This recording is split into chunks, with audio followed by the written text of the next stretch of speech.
Good evening, students. We are leading towards the medieval Indian history written by Satish Chandra. So we have discussed a lot about the three North Indian empires, Pala, Pratiharan and Rashtrakuta. And now we are discussing about the administrative system of these empires. So बच्चों, देर नहीं करते हैं और जो paragraph आपके सामने दिखाई दे रहा है आप उसको हम लोग लाइन बाय लाइन समझते हैं.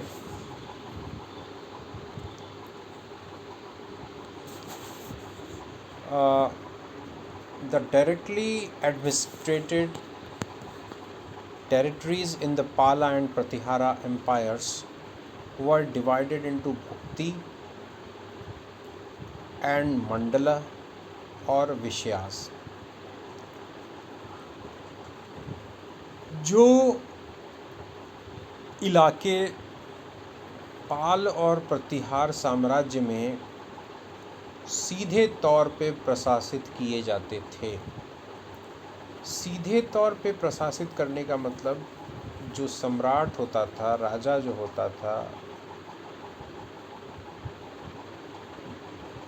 राजा जिन इलाकों पर प्रत्यक्ष रूप से शासन करता था, यानी कोई सामंत जागीरदार जैसी कोई चीज़ नहीं होती थी, जो डायरेक्टली सेंट्रल एडमिनिस्ट्रेशन के कंट्रोल में होते थे, वो इलाके, उन इलाकों को बेहतरीन ढंग से प्रशासित करने के लिए उनको बांटा जाता था. भुक्ति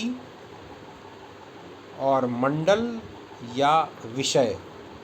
भुक्ति यानी प्रोविंस, प्रांतों में बांटा जाता था, और उसके बाद उन प्रांतों को भी और छोटे स्तर पर मंडल या विषय जिसको डिस्ट्रिक्ट कहा जाता है, जिला, उस तरीके से बांटा जाता था ताकि हर इलाके पर पूरा नियंत्रण और उसका प्रशासन अच्छे तरीके से किया जा सके. The governor of a province was called uparika. Province यानी भुक्ति का जो गवर्नर होता था, जो प्रशासक होता था, उसका पद नाम, उसके पद का नाम उपारिका होता था. और उसी तरह से विषय यानी डिस्ट्रिक्ट लेवल का जो हेड होता था, एडमिनिस्ट्रेटिव हेड, वो विषयापति कहलाता था.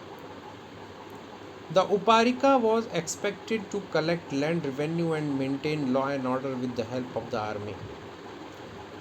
जो उपारिका होता था, प्रांतों का जो अध्यक्ष होता था बच्चों, उसकी जिम्मेदारी होती थी लगान वसूली.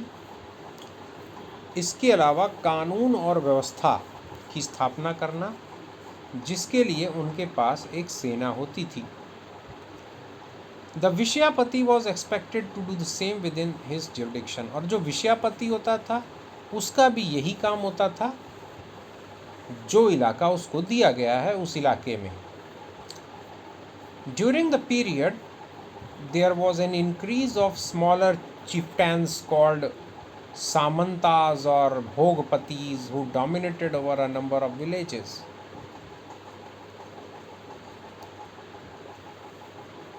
इस काल में जो छोटे छोटे मुखिया थे उनमें वृद्धि हुई, जिन्हें सामंत कहा जाता था या फिर भोगपति कहा जाता था. इनके अंडर में कुछ गांव होते थे, 10 गांव, 20 गांव, 50 गांव, इस तरह से.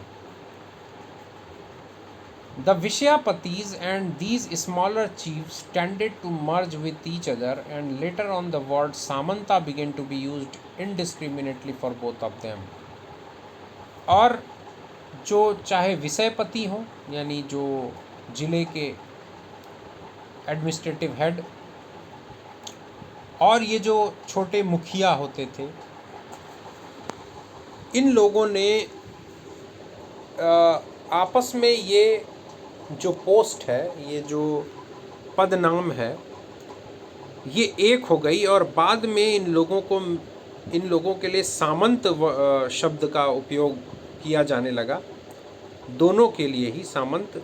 और इस तरह से एक सामंतवादी जो व्यवस्था है, एक सामंता सिस्टम है, उसकी स्थापना हुई, जिसमें कि एक खास छोटा सा इलाका, बहुत बड़ा इलाका नहीं, एक साम्राज्य जितना इलाका नहीं, एक प्रांत जितना इलाका नहीं, बल्कि एक जिले स्तर का इलाका, वो इनके अंडर में होता था, जिसमें वो ज़मीनों के मालिक होते थे, लैंड रेवेन्यू कलेक्शन करने की उनकी जिम्मेदारी होती थी, और उनके पास एक निजी सेना होती थी।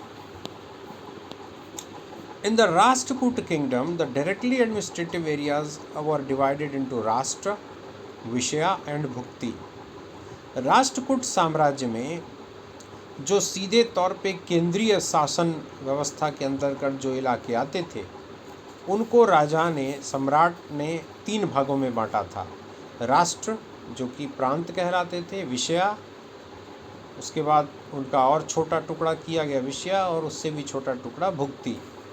The head of Rashtra was called Rashtrapati and he performed the same function as the Uparika did in the Pal and Pratyayam.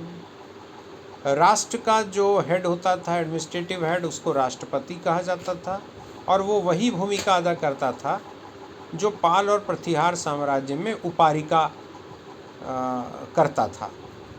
The Vishya was like a modern district and the Bhukti was smaller unit to it.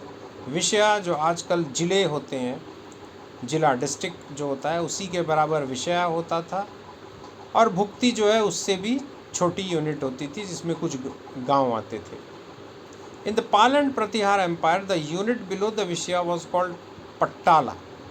पाल और प्रतिहार साम्राज्य में विषय जो एक इलाका होता था जिले लेवल का, उससे जो नीचे का इलाका होता था, कुछ गांवों को जोड़ करके बनाया जाता था, उसको पट्टाला कहा जाता था। The precise role of these smaller unit is not known. हालांकि ये जो पट्टाला जो एक इलाका होता था कुछ गांव को मिला करके, इनकी क्या भूमिका होती थी, क्या इस तरह का इनका एडमिनिस्ट्रेटिव सिस्टम होता था, इसके बारे में बहुत ज़्यादा जानकारी नहीं है। It seems that their main purpose was the realization of land revenue and some attention to law and order. शायद ऐसा लगता है कि ये जो छोटे भाग किए जाते थे विषय के, यानी जिला स्तर पर के बाद जो छोटा और पार्ट किया जाता था, उसका मेन उद्देश्य होता था लैंड रेवेन्यू कलेक्शन में आसानी हो, यानी जो लगान वसूली में आसानी हो, या कानून और व्यवस्था को और अच्छे तरीके से लागू किया जा सके। Apparently all the officials were paid by giving them grants of rent-free land. और जितने भी अधिकारी होते थे इन इलाकों के, उनकी जो सैलरी होती थी वो अप्रत्यक्ष यानी इनडायरेक्ट सैलरी होती थी। क्या कि उन्हें giving them grants of rent free land, उनको ज़मीन दी जाती थी जो कि राजा के द्वारा किराया मुक्त, यानी कि इस पर किसी तरह का भी राजा कोई कर नहीं वसूलता था, और उससे जो आमदनी होती थी वो इन अधिकारियों की सैलरी मानी जाती थी। This tended to blur the distinction between local officials and the hereditary chiefs and smaller vassals. Similarly, the Rashtrapati or governor sometimes enjoyed the status and title of a vassal king. इससे क्या हुआ? This tended to blur the distinction between local, इससे क्या हुआ, जो local जो स्थानीय अधिकारी होते थे और जो जिनको मुखिया का जो पद है वो विरासत में मिलता था, इनके बीच में जो डिस्टिंक्शन था, जो डिफरेंस था, वो काफ़ी कम हो गया, और ये लोग एक तरह से छोटे मोटे राजा की तरह व्यवहार करने लगे, और कभी कभी तो ये एक छोटे प्रांत के राजा के तौर पे अपना उपनाम लगाने लगे, टाइटल यूज़ करने लगे। बच्चों, आज का वीडियो हम यहीं तक करते हैं। कल जो है हम आगे नेक्स्ट पैराग्राफ्स को फॉलो करेंगे। तब तक के लिए बच्चों, गुड नाइट।